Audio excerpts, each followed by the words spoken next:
মাধ্যমে দেখেছি যে এত সীমাহীন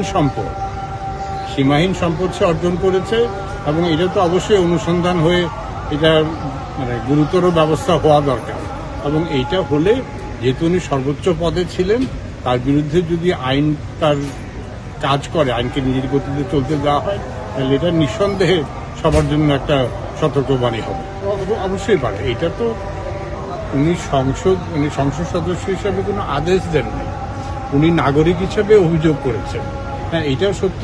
আমি আপনি নাগরিক থেকে সংসদ সদস্য নাগরিক হিসেবে একটা অভিযোগ দিলে তার গুরুত্ব বেশি হবে, কিন্তু এটা অভিযোগ করতে তো কোনো বাধা দেখে যে কোনো একটা অপরাধ হয়েছে এর বিরুদ্ধে সংশ্লিষ্ট কর্তৃপক্ষের কাছে যে কোনো নাগরিকই অভিযোগ করতে পারে। তখন ওই সংশ্লিষ্ট কর্তৃপক্ষের কাজ হবে ওই অভিযোগটা কতটা বাস্তব, কতটা প্রমাণ ভিত্তিক সেটা অনুসন্ধান করে। এটাই প্রসেস। অভিযোগ পেলে দ্রুত প্রাথমিক অনুসন্ধান করে যদি প্রমাণ পায় তখন তারা এনকোয়ারি ইনভেস্টিগেশন করে। এটা নর্মাল প্রসেস এবং এটা তো বলেছে যে 30 দিনের মধ্যে তারা অনুসন্ধান করবে এবং অনুসন্ধানে যদি প্রমাণ পায় তখন বিস্তারিত তদন্ত করবে এবং তদন্ত করে চার্জশিট দাখিল হবে।